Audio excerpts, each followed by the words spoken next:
ओडिशारे असह्य गरम गुळगुळी आगामी 10 दिन जाए यही गरम गुळगुळी लागिक रहिबो। तबे एने कि आमे अधिक आलोचना करिपा आम सहित सोआसीसी निर्देशक डॉक्टर सरसाव अछंती। सर प्रबल गुळगुळी सकाळु अनुभूत हलानी तो आगामी किस दिन पे कोन प्रेडिक्शन रही ना बर्तमान आपणकर जो रहुची कारण बंगोपसागर डायरेक्ट विंड फ्लो आसुनी किंतु दक्षिण पश्चिम विंड फ्लो आसुची पारे अरब सागर आसपार थाए कोटू किसी ना किसी जो आसूची समुद्र आड़ू कि जल बाष्प रोचे किंतु उत्तर पश्चिम जो विंड फ्लो आसूची से बहुत स्ट्रांग रही। उत्तर पश्चिम विंड फ्लो जो आसूची उत्तर पश्चिम भारत से अप टू आम आभ्यंतर ओडिशा प्रभाव कर उपकूल पार्टी दक्षिण पश्चिम जो रोचे दुईटा पटू विंड आसला फल गोटे जगह आपंकर ड्राई रोचे आ गोटे जगह टेम्परेचर रही भी गुळगुळी अधिक रोचे टेम्परेचर कम रोचे जो गुळगुळी रोचे कारण जल बाष्प प्राय दिन बेला भी आपंकर 60% बा ताठू अधिक रोचे टेम्परेचर रहा बेलू 36-37 से 36-37 आपन को 48 47-48 डिग्री सेल्सियस टेम्परेचर भाया अनुभूत हो जहाँफल उपकूल टेम्परेचर बढ़ुनी आभ्यंतर 45 डिग्री जाऊँगी किंतु सेठी जल बाष्प ना सीटी ड्राई हट रोचे लू टाइप किंतु उपकूल बात जल बाष्पर मात्रा रोचे 50% रु अधिक टेम्परेचर कम रोचे किंतु सेटा आपन को आपारेंट टेम्परेचर बढ़ी जाऊँगी अनादर 7 to 8 बा 10 डिग्री पर्यंत बढ़ी जाए जहाँफल कि आपन को असह्य गुळगुळी फिल होची आउ जो विंड फ्लो रोला से विंड फ्लो एत स्ट्रांग ना जदि रोचे किंतु विंड समय समय चेंज रोचे बेले बेले दक्षिण पश्चिम रोचे बेले बेले दक्षिण दिग रोचे किंतु से फेवर करूनी कालबैशाखी जनित वर्षा करने किंतु जोटा आम पूर्वघाट पर्वतमाला रही जो हिल रही कोरापुट रायगढ़ कंधमाल आपंकर कलाहांडी से पकेट रही छड़ा मयूरभंज केउंझर से पकेट से जगार नेचुरल प्रोसेस से जो दक्षिण पश्चिम जो आसुंड से लिफ्टिंग लिफ्टिंग हेले ठंडा होची जाफल कि से लोकालाइज आपंकर कालबैशाखी सृष्टि कर फेवर कर समय समय मुवमेंट करके उपकूल पार्ट पलि आउची देखा जाइए राति आड़ को उपकूल पार्टे तार प्रभाव रोचे बा इवनिंग आड़ को तार प्रभाव रोचे सेटा अन्य आड़ से मुवमेंट करके आसुची समुद्र पटू एटा बे ऑफ बेंगलुरु आसुनी जहाँफल कि हिटा रही उत्तर पश्चिम विंड फ्लोटा प्राय आपंकर 30 तारीख पर्यंत एक प्रकार कंटिन्यू कर संभावना रोचे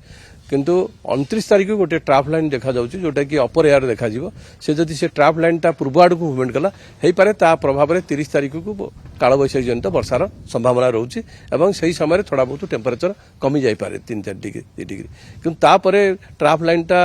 कुआड़ को मुवमेंट कर जना पड़ो मैं 3-4 बेलू जना पड़े ए तो जना पड़नी किंतु 30 तारीख पर्यंत जो प्रकार बर्तमान तापमान रोचे आभ्यंतर ओडिशा और कोस्टाल ओडिशा यही प्रकार कंटिन्यू किंतु कोस्टाल पार्ट भी ये जो समय भितर 30 तारीख भितर दिन 3-4 दिन भी आपंकर टेम्परेचर 44-45 डिग्री भी जापे कारण जदि समुद्र पवन बंद होगा ट्राफ लाइन फल रहीगला कि बंद होगा आउ कौन कालबैशाखी जनित फेवर है ताले आपन टेम्परेचर 45 डिग्री पर बढ़ तापर हो पारे कालबैशाखी आफ्टरनून किंतु टेम्परेचर साधारणतः 2टा पर्यंत बढ़ी था 2टा भर टेम्परेचर से यही प्रकार स्थिति आपंकर 30 तारीख पर्यंत लागू रहा 30 तारीख पर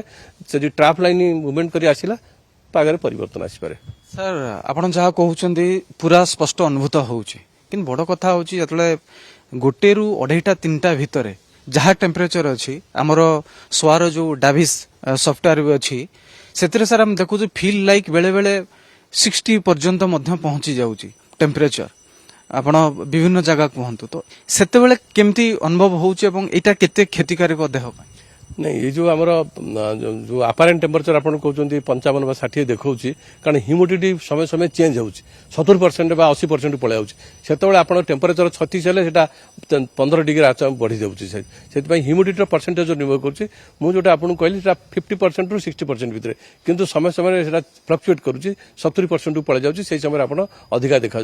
जदि यही प्रकार स्थिति आप अधिक मोर दैन 1 आवर माने बाहर को एक्सपोज होती आपन शरीर पड़ एक तो आपन शरीर जल बाष्प पड़ जापे जल बाष्प आप बेहोश हो पारती जोटा को अंशुघातर प्रभाव कहुए कि जार सब हार्ट प्रोब्लेम अच्छी अन्य बड़ बड़ किसी डिजीज रही किडनी फिडनी आड़ चढ़ रही प्रोब्लेम से इवन फ्यू आवर्स एक्सपोज हुंती कि घर भितर थी विदाउट एसी रुहति ताले कारण घर भितर भी आपको अंशुघात हवा संभावना रोचे कारण घर भितर आपंकर दिन 12टा पर्यंत घर भितर ठीक अच्छे 12टा पर जो कांथ रही है इटा फिटा से हिट हो हिट होगले घर भितर हिटा बाहर अपेक्षा अधिक अनुभूत हम आ घर भितर थी आपको अंशुमान जदि आप घर भितर सफिसीयंट थंडार व्यवस्था न रखिंट लाइक एयर कूलर हो कि एयर कंडीशनर फैसिलिटी ना आपंकर किसी माने सीवियर डिजीज अच्छी ताले आपण घर भीतर भी प्रॉब्लम होबार संभावना रोचे। निश्चित भाव में आम शुणुले कि किभली भाव में आगामी 30 जाए ଉପକୂଳ ତା ସହିତ ଆଭ୍ୟନ୍ତରୀଣ ଓଡ଼ିଶାରେ ତାପର ପ୍ରଭାବ ରହିବ ଏବଂ কিভাবে ভাবে খরাকু যেতবে আপনার আসুচার প্রিকসন কণ নেবে এবং কণ কণ দেহরে ডিজিজ থিলে আপনার গোটে ঘন্টা কণ 5 মিনিট পর্যন্ত খরারে রহবে না এ স্পষ্ট ভাবে ডক্টর সাহু আমাকে বুঝাইলে তো আগামী 30 পর্যন্ত বর্তমান ওড়িশার পাণিপাগ এভাবে রহব সেপাই সমস্তে সতর্কতা অবলম্বন করা উচিত।